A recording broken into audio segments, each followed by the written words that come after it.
Hey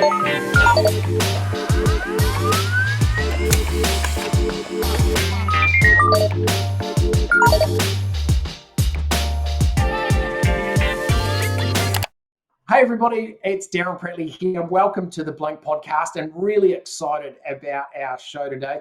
This has been really exciting. We had lots of feedback from our first one, and I really want to encourage you to keep coming up with ideas or questions for us to be able to work through, because these sessions are so important for us to be able to share some ideas and some information that can really help you and develop your business. And at this point, I'd like to welcome our co-host, Jonathan Creek, all the way from Melbourne. Jonathan, come and join us here. It's great to see you, mate. And I know you Melbourneites are just about getting ready to get out of your lockdown and get the world happening. So I'm pretty excited to hear what you've been doing as well. The taste of freedom never tasted so good, Darren. Freedom never tasted so good. Although it's not quite freedom. It's just a little bit more relaxed, less freedoms, if that makes sense. Yeah. But we'll take anything we get at the moment after 270 whatever days. Yeah, crazy, mate. We feel crazy for you guys in New Zealand. We feel for you guys in Auckland, because it's really interesting. There was a buzz around when Sydney went into lockdown. There was this sort of feeling that people in Melbourne would stick it up the people in Sydney and say blah blah blah, but it didn't happen. It was actually the other way. It was like, we actually feel for you guys because we're in it. We know how bad it is, and we don't think anyone should have to go through it. And we feel for you guys in Auckland too, that it still drags on, but as they say, this too shall pass, and we're proof of it that you can. Our numbers have never been so bad. This is the weird stuff with this, and we don't want to get stuck on this. We want to focus on the customer and move forward and give people the details, but it's a really weird scenario that we're in, and it's messing with people's minds. It's messing with mine. The numbers and the statistics have never been so bad. Yeah. Yet we're going the opposite direction than what we've been conditioned to the last 2 years. Yeah. The only thing that's changed is obviously the jab rate, the quarantine, the vaccination rates.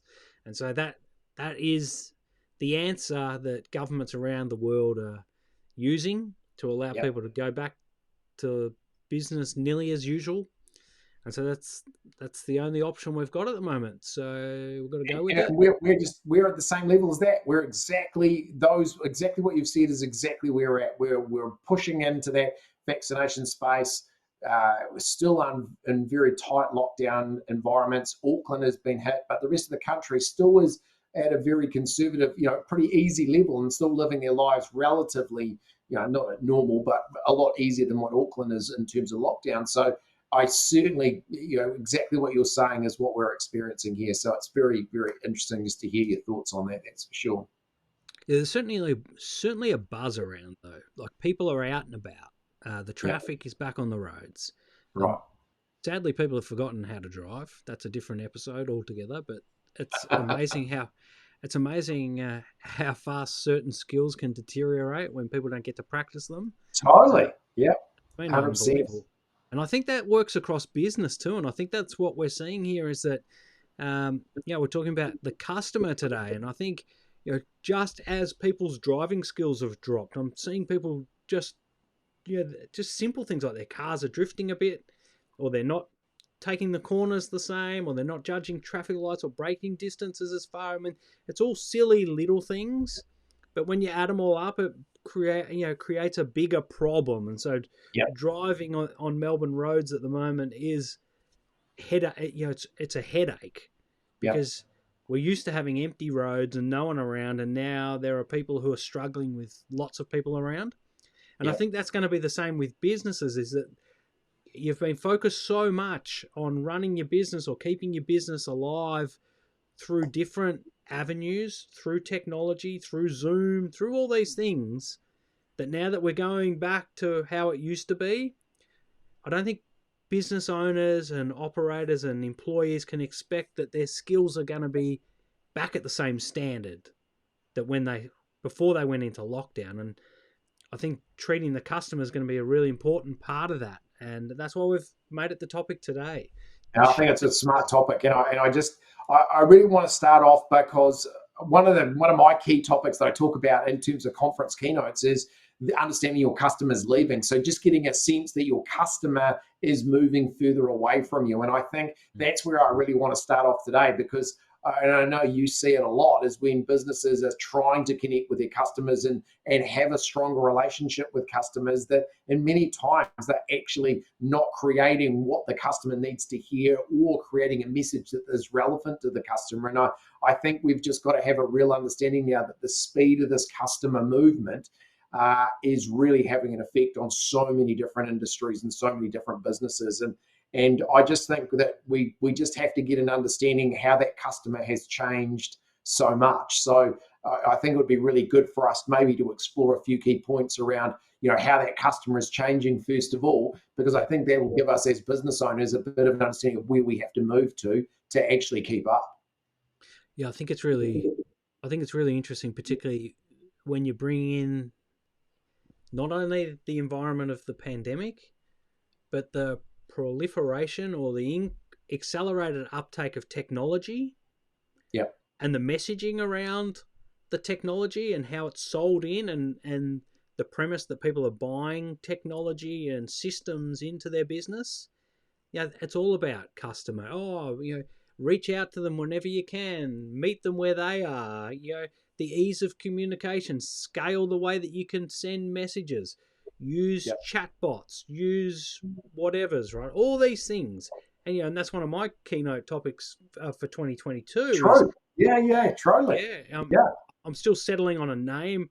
The working name was the Tech Trap, but I think I'm going to settle on calling it artificially intelligent, because it is a bit of a misnomer that people just think that by letting robots hold a conversation, you're going to end up with the same level of connection. And while the rate in which you land a piece of communication in your customer's ecosystem may increase, I would argue that the depth might not be there. And that's the trap. And I think that's the perfect place for us to start off and talking about some of these key points of where we are seeing the customer not engaging with us the same, or being more distant from us. And my first point that I wanted to talk about was around customer time. I look at back in the past where customers had time to sit and listen to your story and wanted to hear all about your product and wanted to understand about your business and what you did. And they had a lot of time to be able to do that. Whereas today, I just don't see customers having that time. Everybody's got this really busy life. And the challenge around that is that they just don't have time to spend getting to understand maybe your product or your business at a level where they used to. Yeah, I find that really, I find this whole time argument really interesting, because it's certainly something that, my core research is into viral videos and consumption of content. And there is this whole premise that, we're evolving to have the, concentration spans of goldfish. And I found it not to be true. What there is that there's a lack of tolerance for time wasting. Yeah, good call. Great point. It's not that they don't have. It's not, and it does result in the behaviours of having less time. But what I actually believe it to be is that they have less tolerance for time wasting. So that's a great point. Yeah, so as a business, you have to be better at proving your value quicker, or they're out. And maybe one of the key parts about that time is we've actually got a shorter amount of time nowadays to be able to do that. Yeah, 100%. So, in terms of videos and getting people to watch videos for longer, people say, your video should be 1 minute and 12 seconds long. Well, go and tell that to James Cameron, who makes billions of dollars making 3-hour movies. I sit outside the cinemas. I do this. I talk about this in my keynote, where I sit outside the cinemas in the hallway with the squishy carpet and the smell of popcorn, and I wait for 1 minute and 12 seconds for the people to come out of the movie, because they can no longer concentrate. All the humans with the goldfish heads, they don't come out, Darren. Yeah. What it is you actually have a reduced amount of time to convince the person that you're worth the investment of time to continue. Love it. So when you're a business and you're dealing with a customer, you Yes. better get to the value proposition and prove it sooner than you ever have. Right on, mate.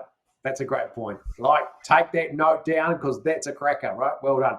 Number two is actually that customers these days have a wider access to knowledge and information. And that's one thing that I think my good friend at Google provides is the ability, it doesn't matter what the topic is, you can jump in there, search it, and you can end up with, it was funny today, I did a search for one of my clients. We were talking about improving the value of somebody's home before they come to market. So being able to present somebody's home via the real estate agent, making improvements to the visuals of the home so that when it comes to market, it's worth more. Well, I said to them, they said, look, I just don't know where to get information or how I can upskill on that. And I said, well, let's just jump on Google. There was 244 million websites that had help on being able to develop your sense of improving the value of a home on its appearance, just all the things you can do. And I said, our skill now is what we've got to understand is the customers can go and get access to this information at any time they like. And we've got to realize that this knowledge and information is free to them. And what I say to my clients all the time is if you thought that information was your value proposition to your customer, you've sadly missed the boat because actually they can get that information now with not even having to deal with you. Yeah, that's right. And, I think the challenge is you've got to stay ahead of that. Yeah. And when they do have all this information, it makes step one even harder. Yeah. Because they're informed. So if you're going in there and you're being a bit fluffy, they know what they need and they better hear it from you quick. Yep. Right? Or you're done. And then, but once you get over that hurdle, you start building the trust. And then that's where you start becoming the choice.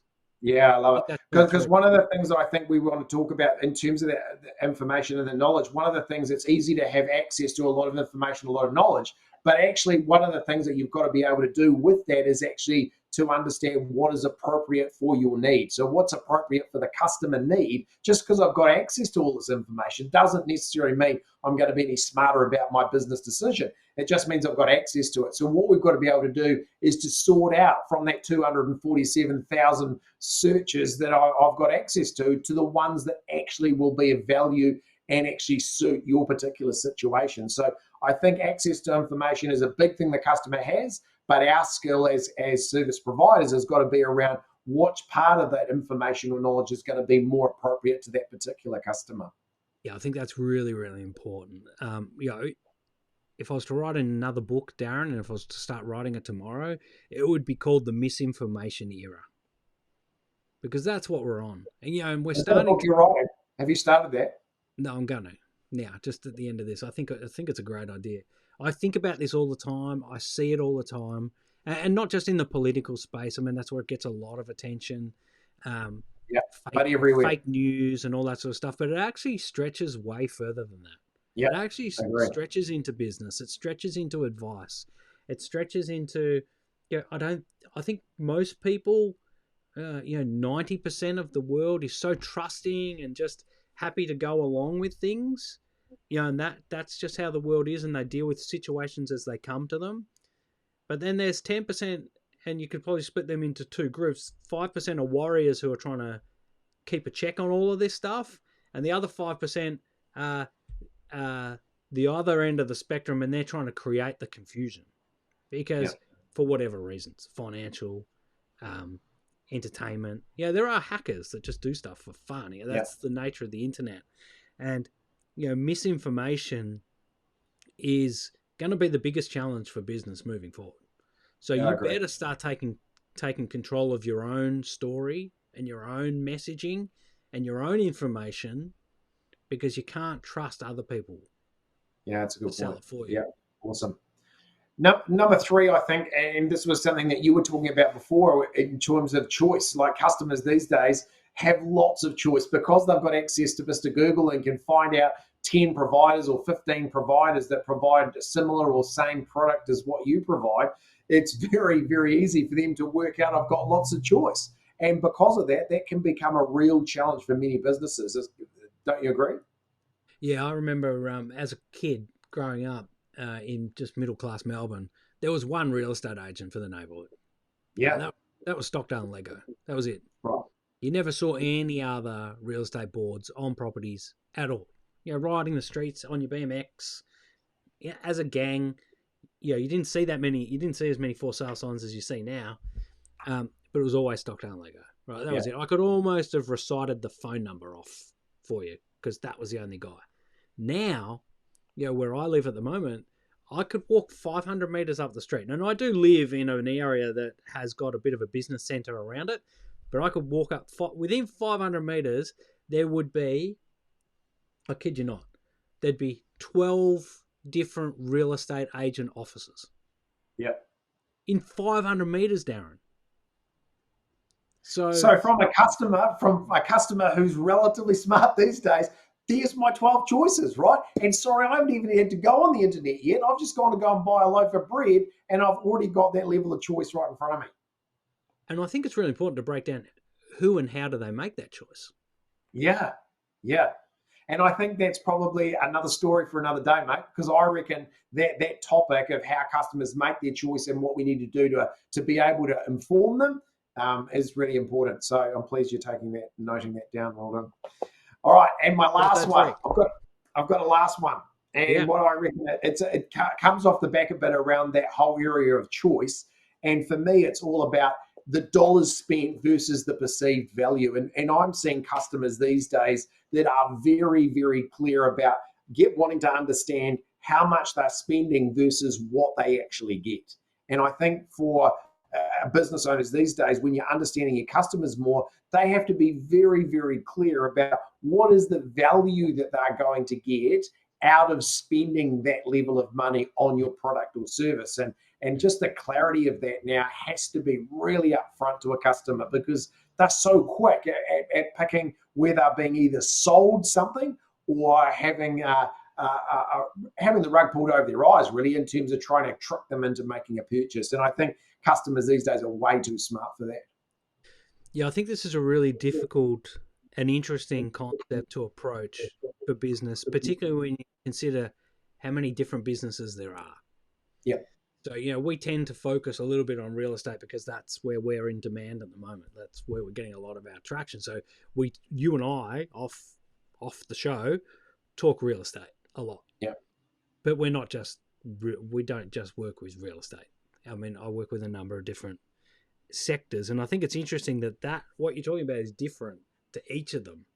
So, because, and you go ahead of, you go back 2 steps, they're so well informed. There's so much choice. Then it comes down to, okay, well, what's the buyer behavior? What's the purchase? Is it tin tuna? I mean, there used to be a time, maybe 15, 20 years ago where, my mum would only buy branded tuna because it was sold to us as safe. It was environmentally friendly. It didn't kill dolphins, and it didn't involve mercury. Anything that's an unknown brand is a risk because we don't know what's in it. So, she always went for the major brands from the major supermarkets. Now, you go down to an Aldi, and they've got a brand that you've never heard of. It just looks like the other brand, and it's cheaper. So all of a sudden, that's a price point. I'm getting tuna. The knowledge that I have in the world probably suggests to me that there's only 3 major tuna factories in the world. So it's probably come from one of the 3. So it's going to be all right. So there's no, the risk is reduced because they probably all come from the same place. They're just canned different with different labels.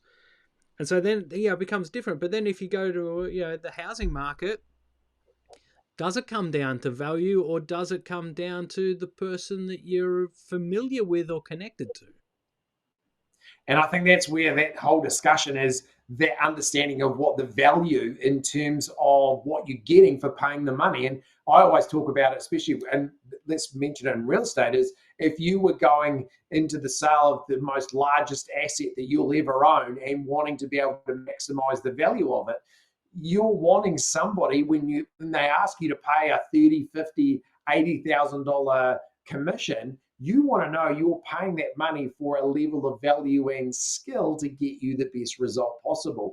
And that's one key area that I have nowadays when I talk to salespeople on is what is the value that the customer gets for investing the money that you're asking them to invest. And I just think nowadays our customer is so much smarter about understanding dollars spent versus what they get. And if it's a tin of tuna and they're working out that I can pay that amount and get a tin of tuna that's just fine to me, then they're going to take the cheaper option. And you and I as customers, when we're out there as being consumers, if we can't see the value or don't understand any more increase in value for paying a higher rate or a higher amount for a product, you'll go for the cheaper option. And I think consumers are very much pushed in that direction today. So I think awareness around our customer style in that area is so important. I think there's a different angle to this too. Maybe not, it's not completely, it's an additional layer. I think what we're seeing in the world at the moment is because of all this disruption, because of all this change, people are churned. Even I suffer. There's a churn that hasn't been around as something that you experience on and off here and there, but it's been consistent for a long period of time. And so I think there's value to be found in trust, in elements of not just price.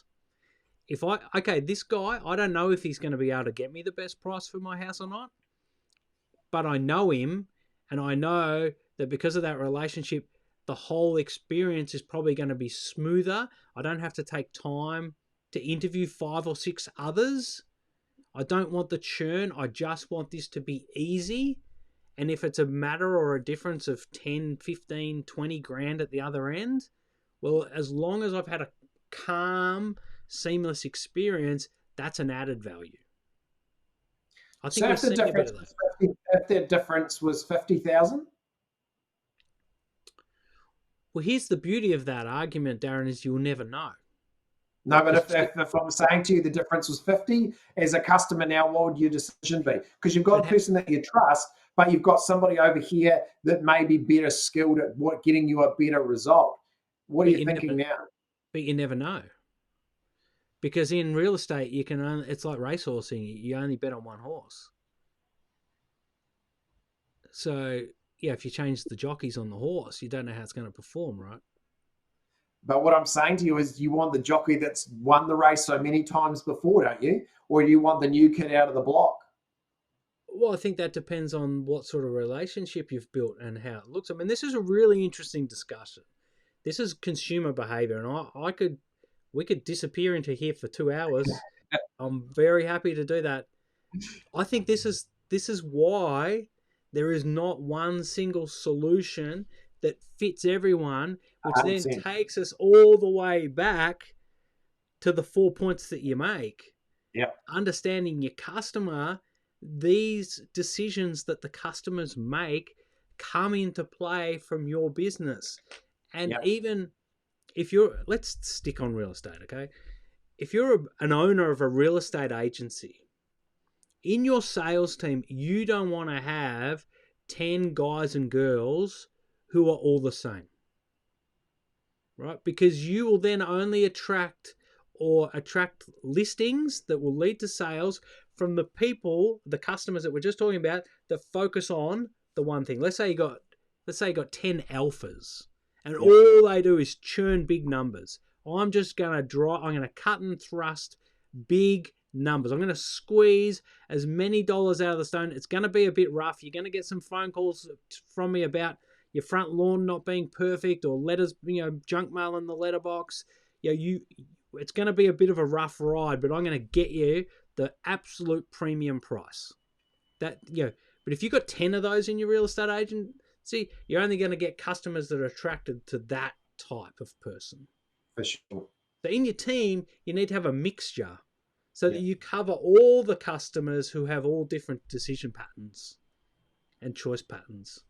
Yeah, and that's where I think from us today is just understanding that our customer has changed a lot. As customers, what we were 10, 15, 20 years ago to where they are today, customers are very, very different in their behavior. And understanding, hey, we've got to understand how we use their time and make sure that we're not perceived as wasting their time, that they've got access to lots of knowledge, and we've got to know how to interpret that knowledge. We know they've got lots of choice, and we've got to be able to stand out and present why they should be choosing us and providing our service. And lastly, also, they have an understanding between the value that they're receiving versus the dollars that they're paying.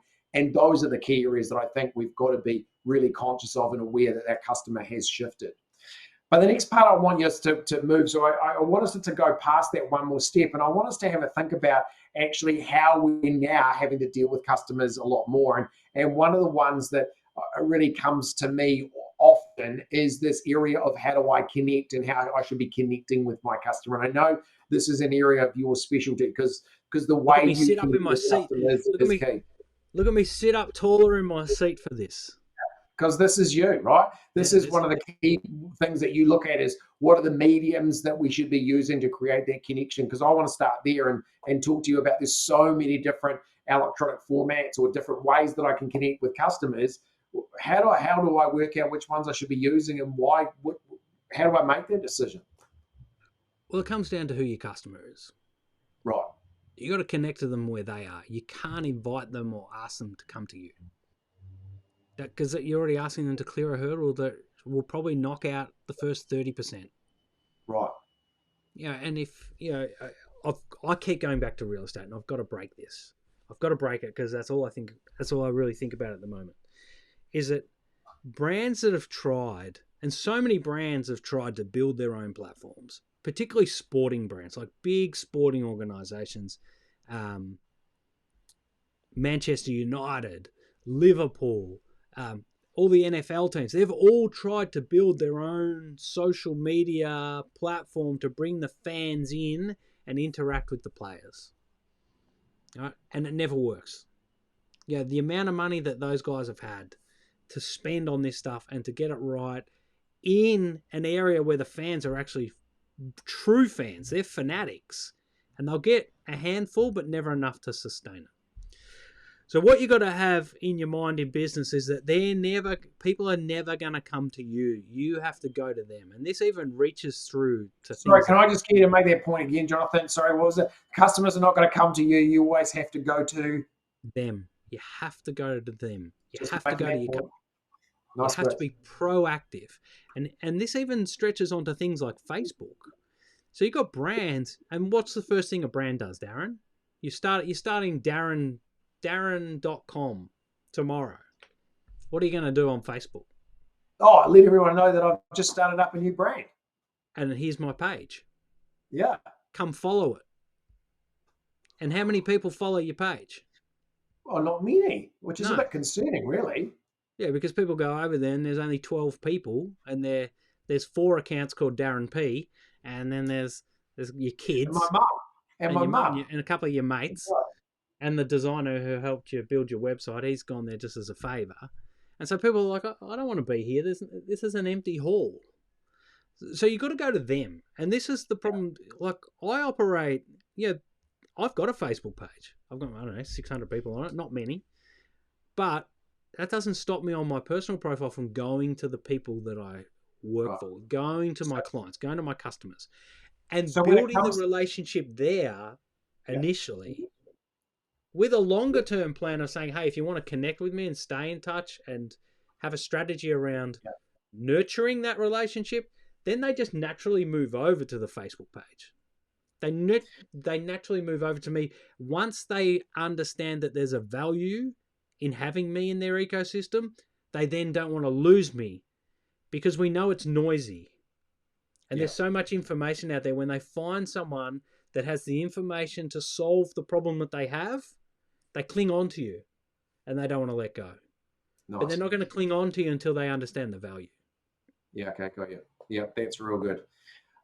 I just think this whole area of connection has got to be an area where businesses now have a real think about how they're connecting with their customer. So those messages that you've got there, mate, are fantastic, because I think that's the piece where, a lot of people are saying, hey, I've put up a page, I've put up a website, I've opened up a social media account, and I haven't got many people coming to me. Well, I think you've just given us the insight there that we've got to go out and make those connections. And I think that's a really great point. I think it's key. the best way to connect with your customers is to comment on their stuff. Yeah, nice. Yeah. Interact with them. If they Yeah, make a correct. post, be a human being and be human and interact human. Don't fake that you care, actually care. Yeah, nice. You're Right? very good. You're very good at identifying this one, mate, because I know this is a topic that you talk about, and that whole area of, being actually authentic and being able to connect with your customers with a level of interest that is actually real, and look at developing that for the longer term relationship as well. So I think that's a really important message around that whole connection. Yeah, and it takes work. Yeah. I think that's the biggest thing is, build a Facebook page and they'll come over. I mean, we see that in, I don't know if we're speaking out of school here or not, but we see that in the keynote speaking space, right? We had that discussion all the time. Yeah. I sit here and say, why don't I get all these people just ringing me to come and book them for keynote speaking? Because that would be my life. And as you point out, you say it yourself, and I just repeat it and learn from you, and I'm appreciative of it, is it takes work. And it's the same in connecting with people. I think all that the world has done at the moment, with all this technology and all this access and all this digital evolution, is that all it's done now is that there's no excuse not to be connected. And so if you go into a business that is disconnected from their customer base because they've either been invisible, done nothing, just hoped that things will go back to normal and that letterbox drops will pick up and bring them the leads. So they've either been invisible, or worse, they've been annoying. Yeah. They're usually, that would cover 98% of businesses with a problem in getting leads today. Yeah. You've been invisible, you haven't done the work. Or you've been annoying. And normally when they've been annoying is that they've paid someone else to do the work. So you know what sits in the middle of invisible and annoying? Just do it yourself. And be real. Be real. Cost you nothing, except a bit of time. Yeah. But you know what? I see in my area at the moment, there's real estate agents at the moment who are delivering their own flyers. Yeah, they're driving their very expensive European cars as if they're the junk mail guy. And it's like, don't you have kids? Strap a crate to the front of their BMX and get them to do it. Like, this cannot be the best use of your time. Mate, I'm proud you mentioned that, because I think we'll save that one again for another topic at another day, because I think that's a key area of that time thing kicking in. So my second one after connection is just really we've got to understand that we've got to develop a bit better skill around creating what I call creating advice. And what I see nowadays is getting businesses to be able to listen and get a bit more information from a customer, and then provide advice that actually is where the value of the relationship or the business transaction sits. It's not that you provide a car, it's not that you sell a car, it's that you can show the customer that your car fits their needs and it is actually meeting their requirements. And it is very much more our job in businesses now to actually listen and get more information about it from our customers, and to be able to create better advice so that they feel like that they're more informed about making that decision and will actually make a closing decision because they have that advice. Yeah, I think that's really important. And I think it's really important that that doesn't get confused. And not confused. You've got to do away. You've got to connect, you actually have to disconnect with your ulterior motive. 100%. So this is the sale. This is the advice that's going to connect you with a potential customer. And you have to be brave enough to disconnect the sale from the advice and back yourself in that the advice that you give is good enough that the customer's going to come back to you for the sale. And it has to be good enough. That's you're dead right. It has to be that good, right? And that's the main point that I want our listeners to take away from this today, is that's the key nugget, right? You've got to create the advice that is good enough so that the customer wants to be with you and stay with you into the future. And I think that the old adage of trying to make the sale at all cost is costing you every transaction into the future with that customer. And I think that what you've said there is just absolutely bang on. Yeah, but it's really hard, and even I fell into it during this whole period of lockdown. I tried, I was using it as a time to experiment, and I even put, I put automations and follow-up systems in my sales funnel. Okay, and I was like, okay, I'll just let this go. So, and it was connected to my book. So, you get the book. The book has free assets connected to it. Have you got a book? Have you got a book, Jonathan? I've got a book. Here it is. Oh, nice. What's it called? Like, comment, share, buy at all good bookshops. How can I buy that? Well, it's in New Zealand, in all the good bookshops and the bad ones. Nice. So, and what about online? Can I get it online as well? Why? Where is it on your bookshelf? Why haven't you got one there? You're waiting for the signed one, aren't you? So anyway, the book has a sale. The book, it doesn't have a sales funnel. The book has a resource funnel to help people learn more. And I thought, well, through listening to advice of others, hey, you should turn this into a sales funnel. And I put a sales funnel on the end of it. Just a follow-up. Hey, you got the book a couple of months ago. You got the assets a couple of months ago. Can I help you progress any further? Let's set up a call. And I started to get some feedback that wasn't what I was after. And I was like, this is a bit... And when I actually went into it, and I handed it over to a very highly credentialed sales funnel expert. And he's a gun. Like, he's the guy that all the guys go to out of America. And he just happens to live in sleepy Geelong in Melbourne. And when I actually signed myself up to my own sales funnel to see what the complaints were about, I finally got it. From me as a business point of view, it looked okay. But me as a customer, it wasn't. It crossed the line from value to sales. I didn't disconnect the ulterior motive. Wow. And that's really, really important. And it's not until you are the customer that you see it.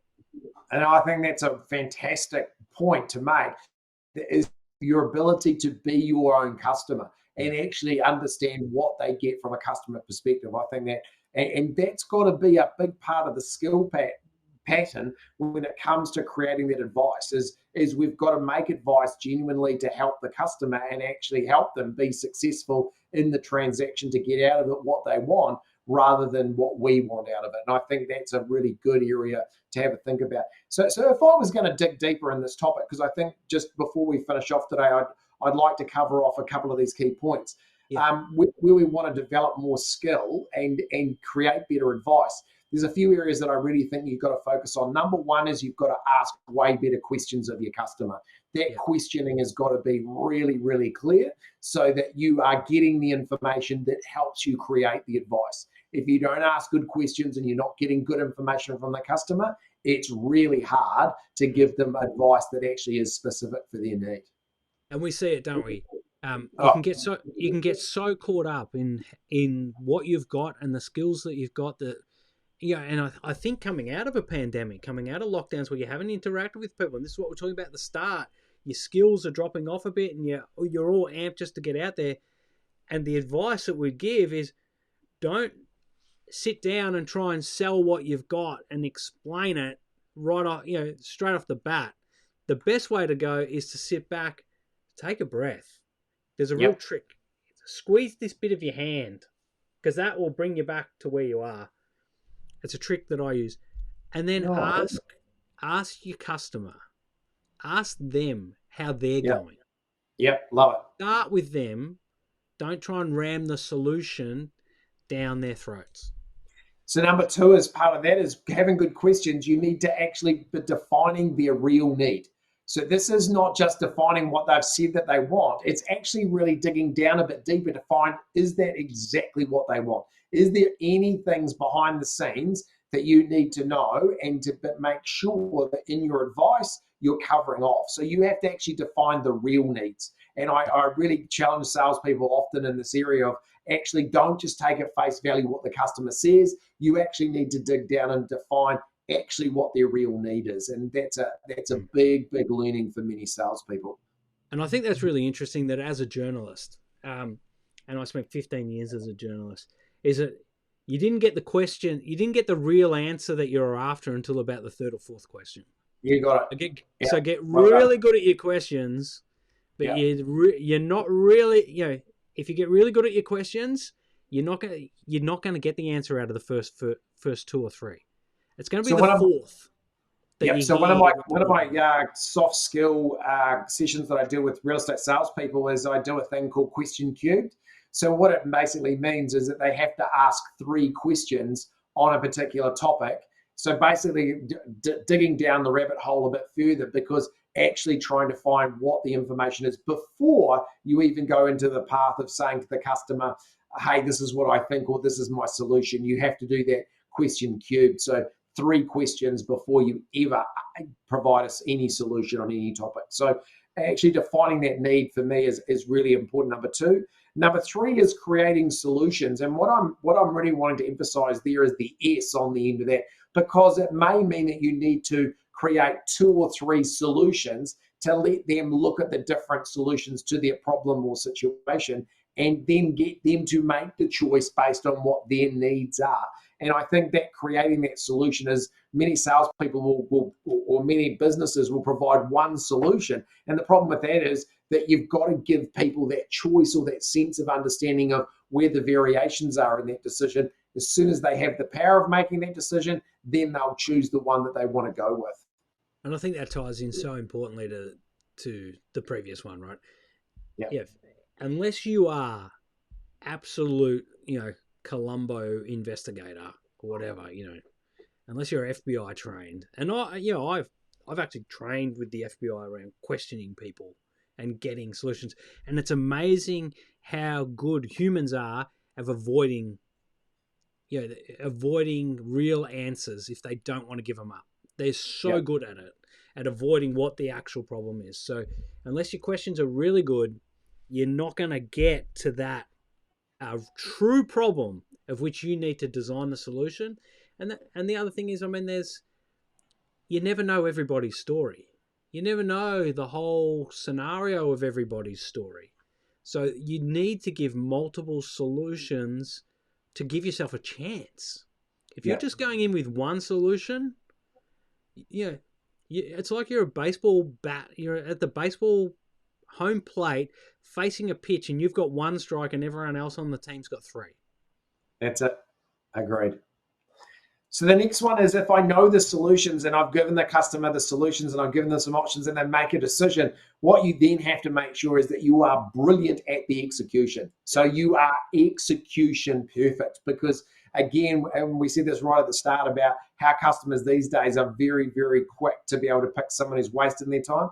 They're equally as quick about picking someone who doesn't do the job properly or isn't completing the process the way it was agreed at the time of purchase. So getting a really good around that execution has got to be a real focus for every business. So are you seeing that there's a change in tolerance? Oh, absolutely. But it's a change in tolerance, but it's also their ability to assess whether they're getting what they deserved or what they should have got or what they agreed to. They are very, very quick at making that assessment. And I think that's the piece we've got to be conscious of, is that if they're really good at picking whether we're good or not, or we're doing a great job, we'll make a very, very quick decision for them about whether they made the right decision when they made that buying decision. Yeah, it's amazing, isn't it? That then we go back, we're just circling almost full circle. We're going back, they've got more information. So they're going to be less tolerant of things that they understand aren't right, and then they're sport for choice. So it's not that hard anymore to go and find a different agent. As I said, when I was growing up, there was one agent for the area. He's the area expert. If you go to someone else, then the risk is on you because you're stepping outside the box. That doesn't exist now. 100%. 100%. You're not protected by that anymore. You look at Aldi, the brands that Aldi have are, I don't know if I've explained this before, but Aldi frustrates me and fascinates me all in the same point, because I hate the fact that they rip off great brands, because I'm a branding guy, but I'm fascinated by the fact that they've been able to break through that mentality that people like my mum had around always sticking to tried, true, and trusted brands.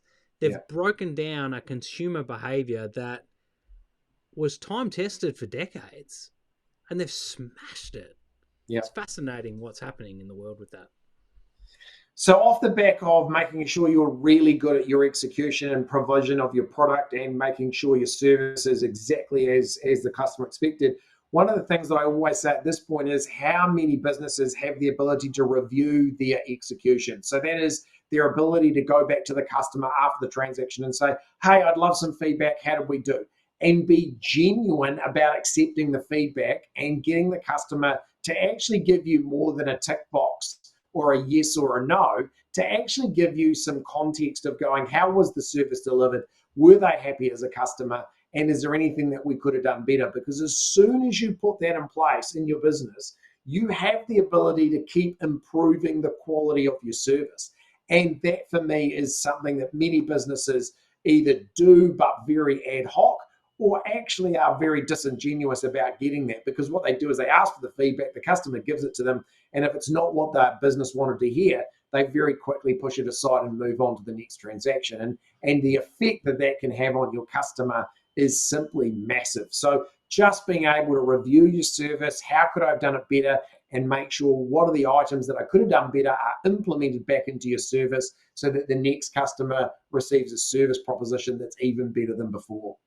Yeah, I think that strikes to two things, Darren. We're in a data-driven world, so data's important. Get as much data as you can. But I think what happens in real-world scenarios is that, I go into businesses and they're like, oh, we just want the good testimonials. And I'm like, no. You actually want all the bad ones. And I think what happens here is that when people have a customer, or the customer's had an experience where the review may not come out the way that they want it. Oh, you're back. Where it may not come out where they want it. They go, you know what? They're too busy. They don't have enough time to do this review, so I'm not going to send it to them. They only send it to the friendly ones, which then distorts the data, which doesn't highlight the problems that are actually costing them money, and they get caught in a trap. So I think you are 100% right. This ability to review based on the back of their ability to execute on their promises, that's why these two steps need to go together. Yeah, I agree. We've said to you, you need to give solutions with an S, right? Multiple solutions. That doesn't mean having your hero solution that you've always served up for the last 10 years and then two little sort of fake ones that you don't really do, but you could if you want. They have to be genuine solutions that you can execute on, because you should have inside your business the ability to review every interaction with a customer. There are so many technical platforms now where you can, I think there's ones where you can even just send them a link and say, hey, just record me a 2-minute video about what you liked or didn't like about our interaction. They don't even have to check boxes or log in or do SurveyMonkey or any of that. It's just pick up your phone and record a video about what you thought about us, and then just click done, and it sends it to us, and it can get transcribed and rated, and it's 2 minutes. It's huge value, mate. And tell you, it's a great way for businesses to really step up their service proposition.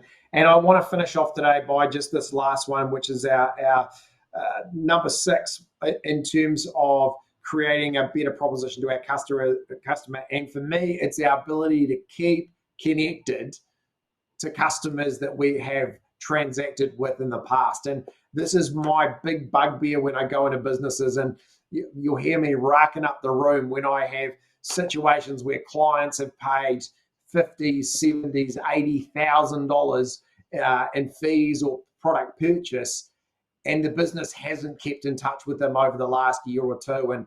And it just grates with me because the customer was so happy with the buying decision and probably got a really great experience in buying your product, and you haven't had the ability to keep in touch or made it important enough to keep in touch. And as I say to most businesses, it's actually your job as a business to keep that relationship going with your customers, not the customers. And you can see I get very hot under the collar when I have businesses who don't do the work in keeping in contact with past customers. So it's an area that you just have to focus on, and you have to make sure your team are doing. Here's the thing. Here's the thing that people don't realize about social media, and if that's where you're connecting. And I think that's what we're talking about here. Most of the new connection or the ability to connect with people that's measurable happens on social media. Yeah, great. And what social media does, what Facebook as a company does across all its platforms, WhatsApp, Instagram, Facebook, and we're hearing it this week, they're going to rename Facebook to represent more of a Metaverse company. A Metaverse company is what that means is that it's almost a different world that you go into, and it's complete. So you're living another life. Is what happens in the Metaverse, and they're already doing it on Facebook, is that they group like-minded, like demographic people together. And so here's the thing, if we apply it to real estate, is that buying a house or changing a house, downsizing, upsizing, all that sort of stuff tends to happen in a human world at similar stages of life. So if you get married, typically in Australia at the moment, particularly on the East Coast where prices are, you and your wife buy a unit or an apartment and you live your first couple of years in married bliss in your own little home with your welcome doormat. Then as you have kids, you need to expand and get a bit of bigger property. And usually, that means moving out of the city for most people to a bigger property, 3-4 bedrooms, whatever it is. And these things happen at different stages of your life. Guess what? Facebook groups you together. So if you get one customer, if you can get one customer to deal with you in that demographic, it's what's called the filter bubble effect. Is that guess what they're going to do? If they buy a house and buy an apartment, they're going to post about it, because people post about everything in their life. They post about how good their eggs are cooked on a Sunday morning from the local cafe. Well, I can guarantee you they're going to post the moment they buy a house. Yeah. And so Facebook records that. Then it goes and looks at all the other people that are connected to this person in the bubble that have similar data rating points. And they go, oh, she got married 6 months ago. Jenny got married 9 months ago. Jenny just bought a house. So in the next 3 to 6 months, number 2 is most likely going to be looking to buy a house. So guess what we're going to do? We're going to serve them more content around buying houses. Now, here's what happens. If you're a real estate agent and you're not making that content, guess what's happening? You're not getting served. You're missing those opportunities.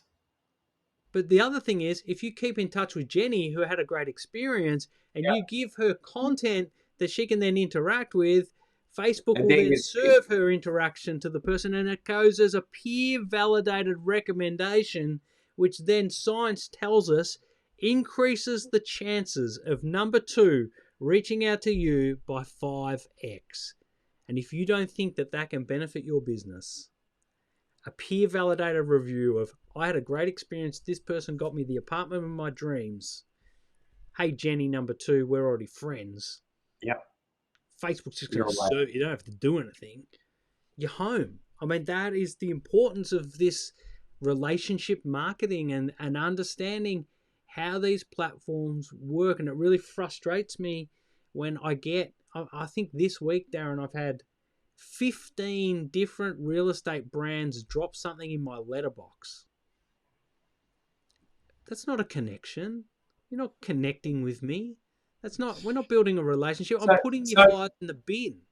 So I think, Jonathan, the big thing to remember is those people obviously haven't had a chance to see you and me in action and talk about how to develop those connections and build those relationships, because what I would say there is still using those old formats and hoping like hell the customer picks up the phone. So I know in terms of that last topic about keeping in contact with your customers, you don't have to do so much of that hunting for that future business if you retain and look after your past customers. And I know that's an area that we both, really work hard with our customers on, to keep those relationships with past customers. It is critical, absolutely critical.